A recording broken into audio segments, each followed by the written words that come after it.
नमस्कार और the deep dive में आपका स्वागत है। नमस्कार। आज हम एक ऐसी ताकत की बात करने वाले हैं जो हम सबके पास है, लेकिन अक्सर हम उसे नजरअंदाज कर देते हैं। हमारे अवचेतन मन यानी सबकॉन्शियस माइंड की शक्ति। बिल्कुल। और आज की हमारी पड़ताल का आधार है डॉक्टर जोसेफ मर्फी की क्लासिक किताब the power of your subconscious mind का एक बहुत ही दिलचस्प रिव्यू। हाँ, और ये किताब आज भी उतनी ही रेलेवेंट है। हमारा मकसद सिर्फ इस किताब की समरी देना नहीं है, हम ये समझने की कोशिश करेंगे कि इसके जो आइडियाज हैं वो किसी ऐसे इंसान के लिए कितने काम के हो सकते हैं जो अपना फोकस, अपना आत्मविश्वास और अनुशासन बढ़ाना चाहता है। मतलब क्या ये सिर्फ अच्छी अच्छी बातें हैं या इनमें कोई असली दम भी है? एग्जैक्टली। बिल्कुल।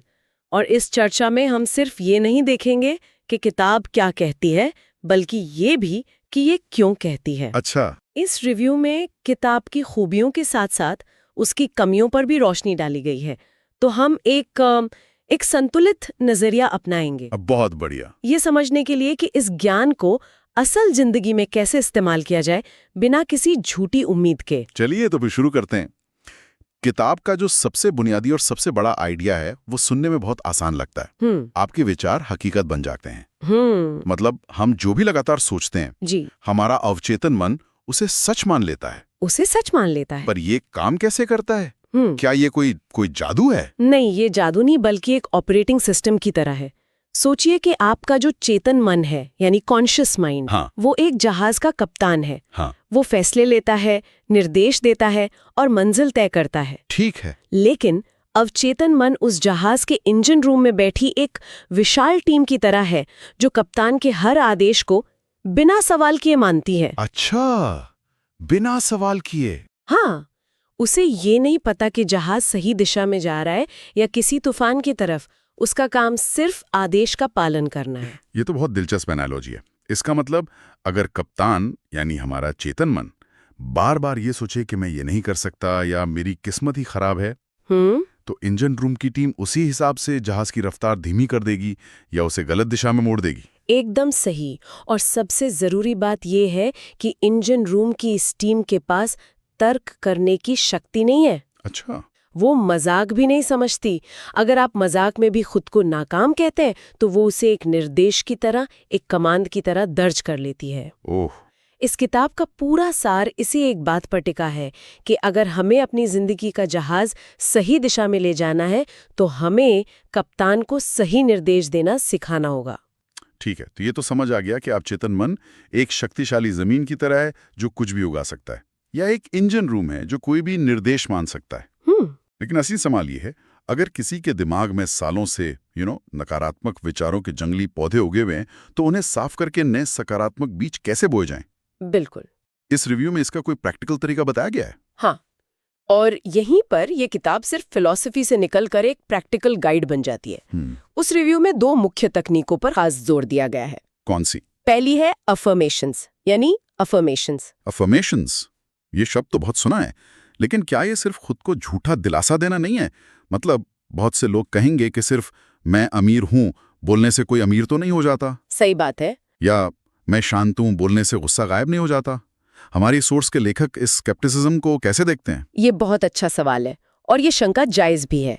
रिव्यू में ये साफ किया गया है कि अफर्मेशंस कोई जादुई मंत्र नहीं है जो रातों रात आपकी तिजोरी भर देंगे। तो फिर इनका असली काम है हमारे दिमाग की डिफॉल्ट सेटिंग को बदलना। Default setting? हाँ, सोचिए अगर किसी के कंप्यूटर की डिफॉल्ट सेटिंग यह है कि हर फाइल रीड ओनली मोड में खुले, तो वो उसमें कभी कुछ लिख ही नहीं पाएगा। सही बात है। इसी तरह अगर हमारे मन की डिफॉल्ट सेटिंग है ये बहुत मुश्किल है या मैं इसके काबिल नहीं हूं, तो हम मौके देखेंगे ही नहीं, या देखकर भी उन पर काम करने से डरेंगे। बिल्कुल। मतलब अफर्मेशंस उस डिफॉल्ट सेटिंग को धीरे धीरे बदलते हैं। एकदम। जैसे रिव्यू में यूपीएससी एस्पिरेंट्स के लिए कुछ उदाहरण दिए गए हैं। जैसे माई माइंड इज काम एंड पावरफुल, मेरा मन शांत और शक्तिशाली है, या आई एम फोकस्ड, मैं एकाग्र हूं। राइट। जब इन वाक्यों को रोज, खासकर सोने से पहले या सुबह उठने के बाद, भावना के साथ, सिर्फ मैकेनिकली नहीं, उसे महसूस करते हुए, तो ये धीरे धीरे अवचेतन मन के पुराने नकारात्मक पैटर्न्स को तोड़कर एक नया सकारात्मक रास्ता बनाने लगता है। तो ये एक्शन का विकल्प नहीं है? नहीं, बल्कि एक्शन लेने के लिए दिमाग को तैयार करना है। बिल्कुल सही। और दूसरी तकनीक कौन सी है? दूसरी तकनीक है विजुअलाइजेशन, यानी मन में तस्वीर बनाना। ये अफर्मेशन से एक कदम आगे है। कैसे? इसमें आप सिर्फ बोलते नहीं, बल्कि अपनी सफलता को मन की आंखों से देखते, सुनते और महसूस करते हैं। रिव्यू में इसका कोई खास उदाहरण दिया गया है? हाँ, उसमें एक IAS या IPS अधिकारी का उदाहरण दिया गया है। अच्छा। सिर्फ यह सोचना कि मैं अफसर बनूंगा एक बात है, लेकिन विजुअलाइजेशन का मतलब है कि आप अपनी आंखें बंद करके खुद को उस वर्दी में देखें, उस कुर्सी पर बैठकर फैसले लेते हुए महसूस करें, अपने आसपास के माहौल को देखें, लोगों की आवाजें सुनें और उस सफलता से जुड़ी जो गर्व और संतुष्टि की भावना है उसे महसूस करें। बिल्कुल, उस भावना को महसूस करना सबसे जरूरी है। लेकिन ये सिर्फ ख्याली पुलाव पकाने या दिन में सपने देखने से कैसे अलग है? दिन में सपने देखना अक्सर बिना किसी दिशा के होता है, जबकि विजुअलाइजेशन एक अनुशासित मानसिक अभ्यास है। और इसके पीछे एक दिलचस्प न्यूरोलॉजिकल वजह भी है। वो क्या? हमारा दिमाग असल में देखी गई चीज और बहुत साफ साफ कल्पना की गई चीज में ज्यादा फर्क नहीं कर पाता। सच में? हाँ, जब आप पूरी डिटेल और भावना के साथ कुछ विजुअलाइज करते हैं तो दिमाग में वही न्यूरल पाथवे सक्रिय होते हैं जो असल में उस काम को करते समय होते हैं। अच्छा। ये एक तरह की मेंटल प्रैक्टिस है जो आपके दिमाग और शरीर को सफलता के लिए पहले से ही तैयार कर देती है। ये एक मानसिक ब्लूप्रिंट बनाने जैसा है। ये तो बहुत पावरफुल आइडिया है। अच्छा, किताब के विश्लेषण में डर और सेहत जैसी चीजों पर भी बात की गई है। हाँ। डर को लेकर क्या नजरिया है?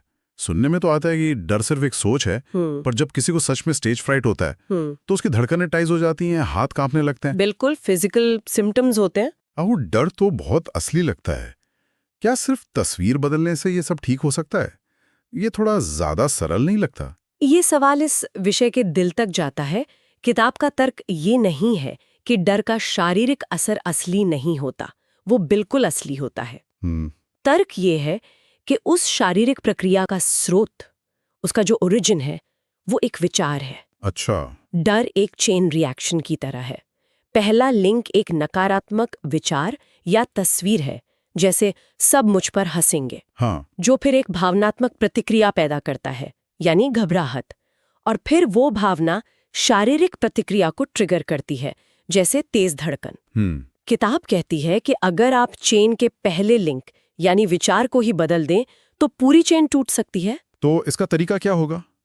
वही विजुअलाइजेशन? तरीका वही है, डर वाली तस्वीर को एक सकारात्मक और आत्मविश्वास से भरी तस्वीर से बदलना। जैसे? स्टेज पर जाने से पहले ये कल्पना करने के बजाय कि आप सब कुछ भूल जाएंगे, आप ये कल्पना करें कि आप बहुत आत्मविश्वास से बोल रहे हैं, लोग आपकी बात ध्यान से सुन रहे हैं और तालियां बजा रहे हैं। जब आप इस नई तस्वीर को बार बार अपने मन में दोहराते हैं तो अवचेतन मन इसे नई सच्चाई के रूप में स्वीकार करना शुरू कर देता है। इससे धीरे धीरे शारीरिक प्रतिक्रिया भी बदलने लगती है। बिल्कुल, ये शक्ति को बाहर से वापस हमारे अंदर लाता है।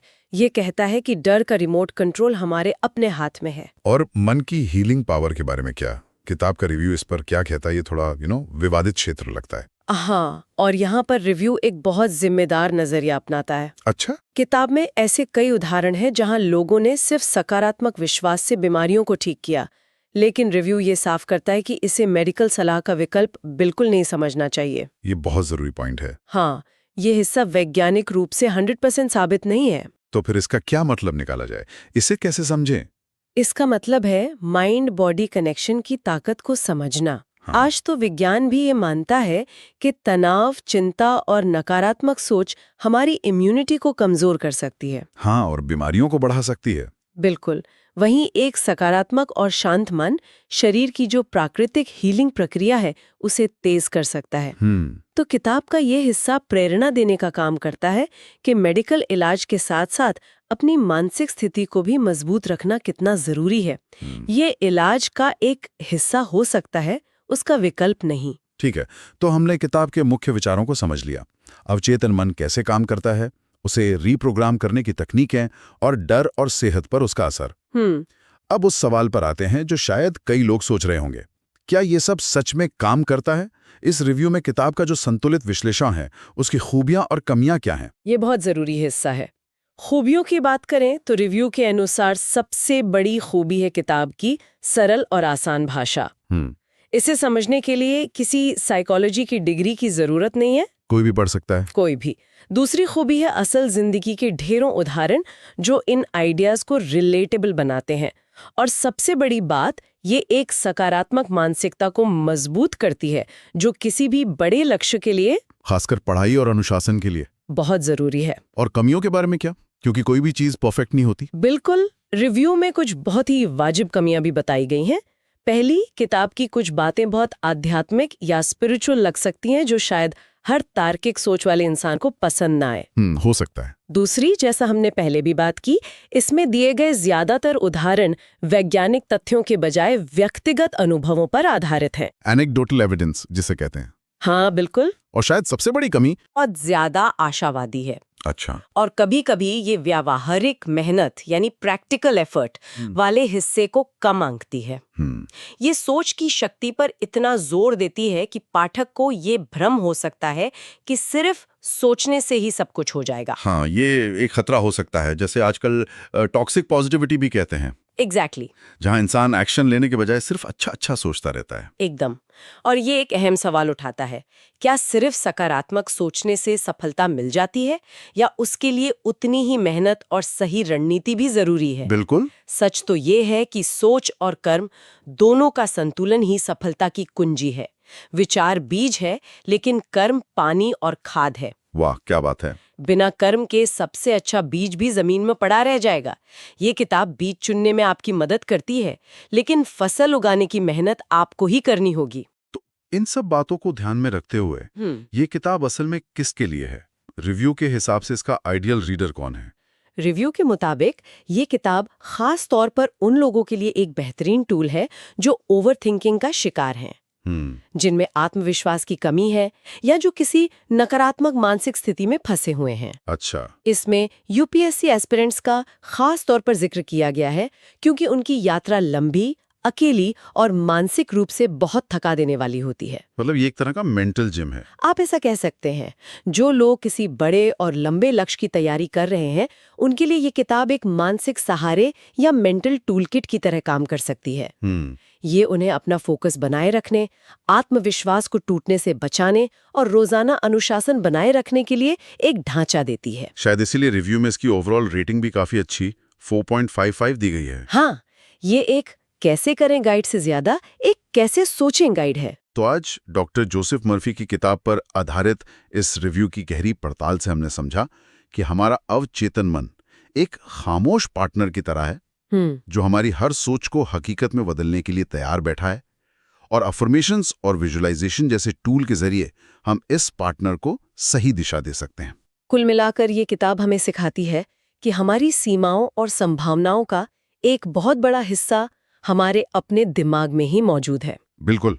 ये एक शक्तिशाली मानसिक ढांचा प्रदान करती है, लेकिन जैसा कि रिव्यू में भी इशारा किया गया है, अच्छे और ठोस नतीजों के लिए इस मानसिक काम को व्यवहारिक मेहनत और सही एक्शन के साथ जोड़ना सबसे ज्यादा जरूरी है। सही बात है।